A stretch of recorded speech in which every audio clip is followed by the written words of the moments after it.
Okay, hi, it's Maria Tabane again. So we're continuing with the consonants of Australian English.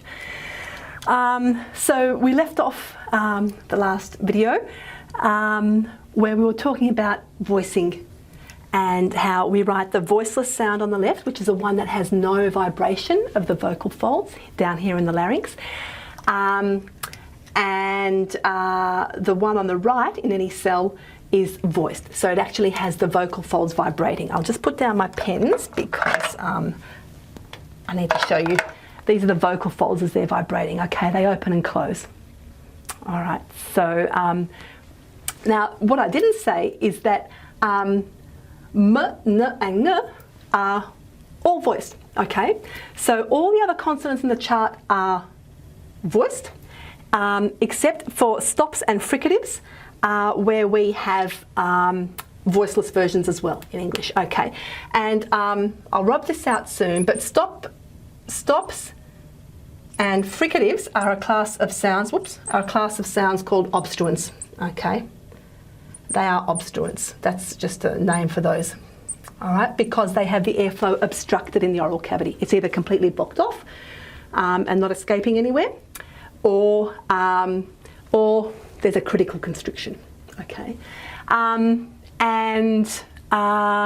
Nasals and a variety of other consonants are sonorants, and sonorant is a non-obstruent. Okay, there's just a little bit of extra terminology equals not obstruent. Okay, that's just a little bit of terminology for you. Okay, I'll rub that out now, but I just wanted to show you that, you know, stops and fricatives are very similar in many respects. But I need to continue with voicing. All right, so p and b. These sounds are, the one on the left is voiceless, p, p. So if you put your hand up in front of your mouth, p, p. Okay, you should feel a puff of air come out.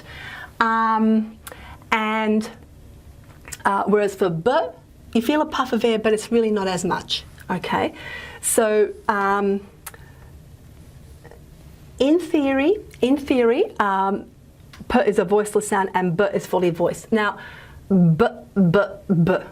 In reality, in English, our voice stops are not fully voiced, okay? So b, d, g, b, d, g, b, d, g. If you exaggerate it, they're fully voiced, their vocal folds are vibrating if you do your tests, okay?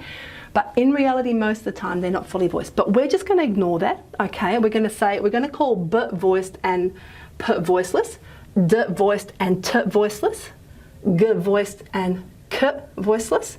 But we're going to know that in reality, English is not a true voicing language, what we call a true voicing language, okay? So I won't say anything more about that now, but just keep it in mind, all right? Languages like Italian, the other Romance languages, French, Spanish, they're really good examples of true voicing languages, okay? All right, so that's why I didn't really want to start off with voicing with the stop consonants, because it's not always clear that the voice stops are fully voiced, okay? If I were to be really fussy, and again, this is going to be a little bit of a diversion, and if you don't get this, don't worry. If you do get it, great. But technically, what we write as voiceless stops in English are what we call aspirated, meaning we put this little H afterwards, meaning that there's a big puff of air, pa, pa, pa, okay? Whereas we have what we call a voiceless unaspirated, ba, ba, ba. So that's also voiceless, but it doesn't have as big a puff of air. And then there's true voicing, b, ba, ba, ba, okay?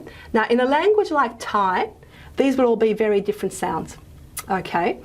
And maybe for most of you, the b, a ba, a pa, maybe this one, you were thinking it sounded a little bit like the letter B. Okay, so in reality, for English, our letter B is somewhere around here, and maybe it's a bit more fully voiced sometimes. And our letter P is actually this big puff of air here, and sometimes it's not entirely with this aspiration, this big p, p, p. Okay, so typically you will get a very aspirated sort of voiceless stop at the beginnings of words, like I don't know, P, P. That will be very aspirated, P. Whereas you might get a very voiced voice stop in the middle of a word between two vowels, like in the 1980s band name ABBA. That'll be an environment where you get a really voiced B, okay? But in reality, in English, B sort of goes around somewhere like that, and P somewhere like that. As I say, if you didn't quite get that, don't worry, okay? This is something that we need to worry about if we continue with the sounds of the world's languages. I just wanted to flag it here because I always feel a bit uncomfortable saying that, you know, this is voiceless and this is voiced, when I know that both are actually heading towards voicelessness, okay? If you didn't get it, don't worry. I'll just rub it out and we'll move on. All right, we're going to call them voiced and voiceless in this class. All right, so, all right. Now, I just fixed up, while I had to switch recordings, I fixed up something that I forgot to write before. So if you've been paying attention, there is another class of sounds in English called affricates. Okay, not all languages have something called affricates, and the affricates of English are ch and j. So I'll just write that over here. So affricates are written, they're post-alveolar, and I'm just going to try and fit them in here. I'm running it out. Okay, so maybe this will work. Ch. So it's alveolar stop plus the post-alveolar symbol, and I've got the little ligature. So, and then j, so that's ch, and then j, it's the voiced alveolar stop. Oops, there it is, voiced alveolar stop, followed by this voiced post-alveolar fricative j. And that's usually written as the letter J in English. So affricates are actually combinations of stop plus a fricative. In this case, we use the alveolar stop symbol. In fact, it's actually a post-alveolar stop, but we'll just ignore that here. But it's timed together with a fricative, and it sounds as one sound. I bet you never thought this was made up of two sounds, but if you say something like art shoes, my art shoes, I don't know, like bought some shoes that were arty. My art shoes. Okay, so you can probably appreciate that it's a combination of t plus sh. Okay, similarly, d plus j. You just, yeah, so, yeah, not many words begin with j, so it's a bit harder to do that example, but ch and j are voiceless and voiced pairs. So ch, ch, ch, j, j, j. So just check that voicing again, okay? Ch, ch, ch, j, j, j. All right. So, you know, ch might be in a word like church. So again, I use the ligature to show that we think of it as one sound. You don't have to use it. It's just a good habit to get into. So church, all right. And this is a common example. And then j, or something like judge, okay? The judge in court. I use the ligatures, okay? Church, judge. Okay, so yeah, so they're the affricate sounds. So combination of fricative and stop. All right. I didn't say before, sometimes officially in the International Phonetic Alphabet, stops are called plosives. So I haven't got that written here, but plosive. But I tend to call them stops. So I'll just, you know, rub that out there. But just so you know, you will sometimes hear them called plosives, okay? It is, I guess, technically the correct terminology, but not one that's used a whole heap. Not as much. Anyway, so, yeah, church and judge. So that was the affricates. Okay, moving right along, because there is a lot to get through. What have we got missing? Okay, oops, hang on, get rid of that. Ch and j. I'm going to skip approximants for now because we'll come back to those. I might just do something that's a little bit easier, which is the lateral. Now, because we've only got one lateral in English, thankfully. Otherwise we'd be here forever. Some languages have up to 4 laterals. Aranda, the language of Alice Springs, has 4 laterals. It has a dental and alveolar, a post-alveolar and a palatal. And we haven't hit palatal yet. But anyway, in English we just have a plain old alveolar, L, and it's just written like this, okay, L. Now, how is this sound produced? First of all, let's check that it's alveolar. This is L for Larry, L for lip, so on and so forth. Okay. Let's check this alveolar. T, d, n, l. T, d, n, l. So if you just do your tongue tip there, you'll feel that they're all using the tongue tip. Okay. If you're a lip reader or if you're paying attention to me right now, you would have noticed t, d, n. The jaw is fairly high. L, l, l. The jaw is low. Okay, so the jaw has lowered in order to allow airflow along the sides of the tongue. Okay, lateral. That's where the name of the consonant comes from. All right, it's airflow along the sides of the tongue. One side, the other side, or both sides, depends on the speaker, depends on what is coming before or after it. Okay, but if you just, again, good old breathing in, that gives us a good proof. So if we go ooh, and then breathe in, hold it, and then breathe in, ooh, you should feel the air flowing along the sides of the tongue, okay? Maybe more on one side than the other, that would be very typical, okay? So laterals have lateral airflow along the sides of the tongue. Okay, they are also sonorant consonants. They're voiced, ooh, okay? So, so they pattern with the nasals, m, n, ng, l, all right? They're all very sonorant sort of sounds. The sound can keep going. It's not blocked off. It's not obstructed in the oral cavity. Affricates, by the way, are obstruents. Airflow is obstructed. Okay, just like for fricatives and stops. Funnily enough, because affricates are fricatives plus stops. Stops with fricatives. Yeah. Okay, so that was the lateral. That was a nice, easy one to do. I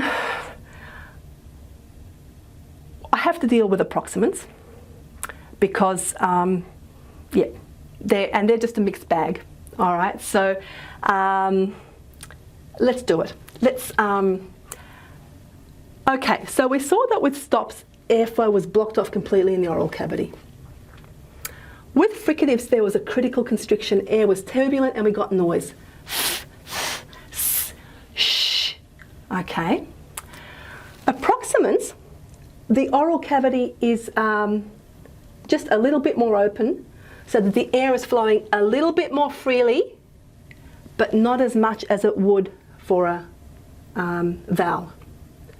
Okay, so vowels in general, you know, the air's flowing very freely. With approximants, you know, there's a constriction, but it's not a critical constriction that's creating turbulence noise. Okay, and there's a few approximants in English. Unfortunately, they're lumped all together in the one category here, but they sort of arise in different ways. Anyway, let's just do what we can. The first approximant, let's just keep it really simple, is R. And as I mentioned briefly in the vowels class lesson, R is written upside down. Okay, so it's post-alveolar. And it's and what happens? So what it means is that it's back. What happens with this sound? It's what's called a retroflex sound. Okay, sometimes gets called a retroflex approximant. But look, we'll just call it post-alveolar because it's easier to deal with. The tongue tip curls back. And it sort of is in this post-alveolar region. Do the old breathing in. You should feel cool air on the underside of your tongue and also sort of up along this post-alveolar ridge. Okay, so that's where the constriction is, but the air's flowing freely. If you were to write that the right way up, is technically another sound, a trill. So clearly in Australian English, we don't say true, true. We say true, okay? So is it true or false? Okay, so we have this upside down r, the right way up is r.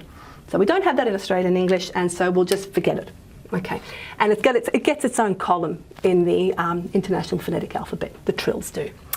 Okay, so we'll only worry about that when we're doing the sounds of the world's languages, doing these trill type sounds. Okay, so a little bit of terminology here for you. The lateral, so any sound that is a r type sound, r is a rhotic, okay, R-H-O-T-I-C, okay. And just a little bit of terminology. I might do this in another colour maybe. Maybe it's pink going to work. And so, there's just another class of sounds. It just doesn't hurt to get the terminology happening. I know it's a bit overwhelming at this stage, but there is a lot of terminology in linguistics. So you just need to get used to it. So lateral plus rhotic equals a class of sounds called liquids, okay? So that's just, you know, a little bit of terminology. It doesn't hurt to get used to it, okay? The term rhotic doesn't actually appear in the IPA chart, in the consonant chart, but people will always refer to this as rhotic. That's why I mention it here. You'll hear it getting called the rhotic, okay? You'll hear this getting called the liquid, and you know, you'll hear, sorry, the lateral, and then you'll hear people talking about liquids, okay? So it's just good to, you know, come across the terminology sooner rather than later. But anyway, I'll rub that off now because, yeah. There we go. So, what else have we got? Then we've got a couple of more approximants we need to put in. And these derive from vowels, from the high vowels in particular. And there's two approximants we have in Australian English and in English, but they're very, very common approximants in the world's languages. They're not at all unusual. The first one is a palatal approximant, and that's written as y, okay, as in the word you. You are here, or not. Okay, now often as the letter Y in English, okay, but it's written as a J. It's a palatal approximant. And the other one, oh, I forgot to say, where is palatal? Palatal actually means hard palate. So, over here, this here is palatal, and it's actually hard palate. So as we were taking our tongue tip back from the teeth,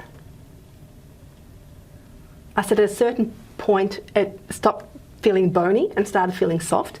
Well, the bony part is the hard palate, okay? And anything that's produced there is palatal. It's a very large region, actually, very large region. And the velum's also a very large region. Actually, I didn't draw that very well to show just how large a region the velum is. Okay, and there it is, the ending in the uvula, that little dangly bit at the back. Okay, so y is a palatal approximant. And then we also have another palatal approximant, called w. Okay, I'll just write it. And so w is in the velar column. Now, sometimes what people do is they also put it in the bilabial column with brackets around. Why? Well, as in the word why. Let's just write the word why. Why? There it is. Why? So, as you can see, w involves lip rounding. Okay, and w.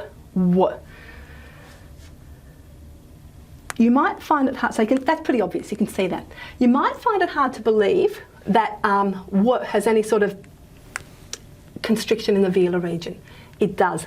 How do we know? Let's do our simple breathing in test. So w, Hold the position. And you should feel cool air on the back part of your tongue in that velar region. Okay, that's where your cool air should be. Okay.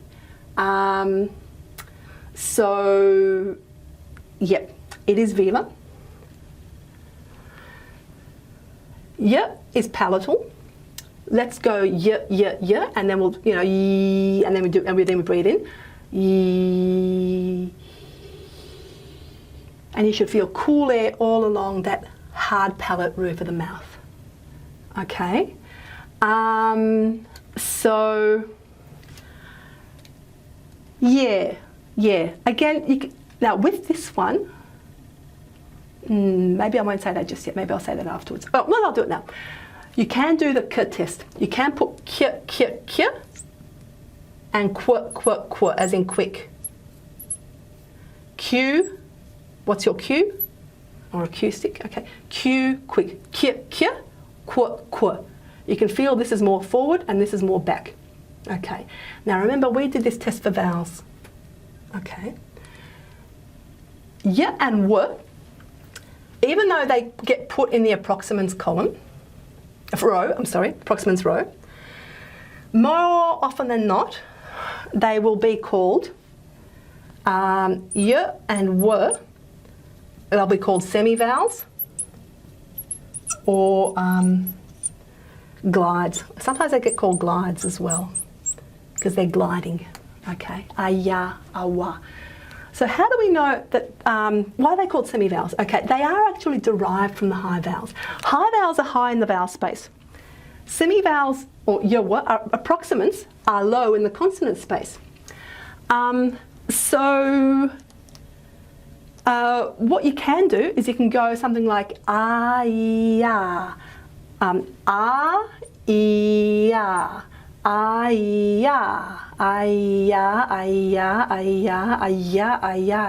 If you speed it up, whereas you might have started off with ah-ya, 3 syllables, by the time you've speeded it up, it's ah-ya, 2 syllables. Okay? So, yeah, semivowels are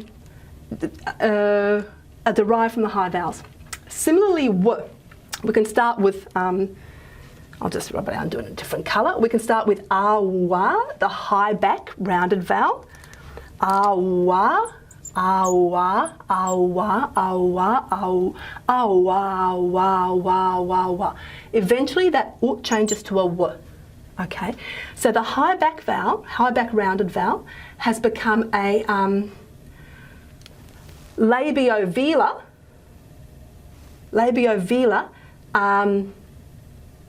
semivowel or approximant or glide. The terminology is just what it is, okay? It gets called all 3 things. Yeah, so you just have to get used to it. All right, similarly, we saw that aya became yeah, okay? So the front vowel, the high front vowel, became a palatal semivowel or glide or approximant. Palatal, semivowel, glide, approximant, same thing in that instance. We can't call r a semivowel because it's not derived from a vowel, but it does get called a glide sometimes. Maybe I'll write that here. Nothing I can do about it, it's just how it is. Y, w, r equals glide. That's how it is. Yeah, that was the semivowels. I've got one more sound I need to do for Australian English consonants. So I hope you've got a sense of where the semivowels are coming from the vowels. Okay, the high vowels are high in the vowel space and the approximants are low in the vowel space, and that's where the semivowels is a point where they meet. Okay, so higher, a bit lower. Okay, I'll rub that out. There is one more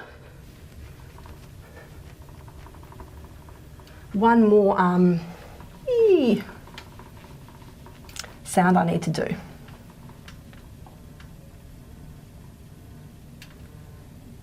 Okay, and that is h. And I don't like doing this sound because I'm not very happy about where it gets put in the official IPA chart.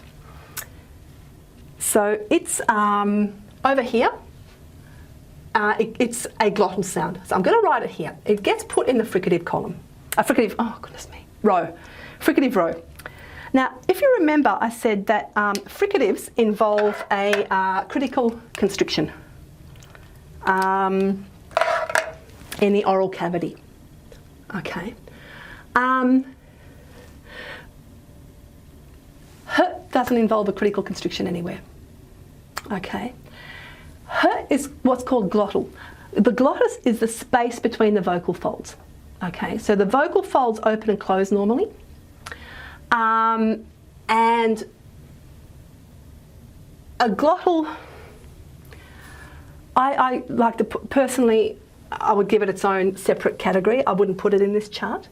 The glottals tend to behave differently to all of the other, what we call supralaryngeal consonants, everything that's above the larynx. They do behave very differently, and I won't go into that here. But the vocal folds are just held apart.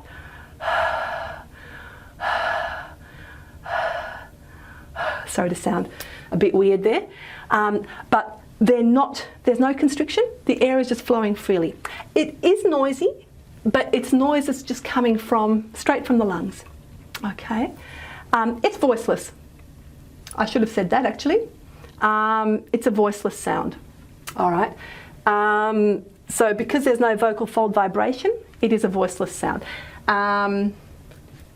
So that's just what it is for the glottal so-called fricative. I don't consider it a true fricative, but it does get put in that row.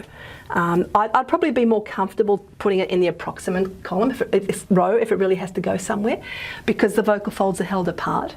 But as I say, it just behaves quite differently to other consonants. Doesn't really pattern with them, doesn't do a whole lot of things. So I don't have time to go into that, unfortunately, in an introductory lecture, but it's quite interesting how glottal consonants do behave quite differently. So these are the consonants of English, and yeah, that's it. Thank you.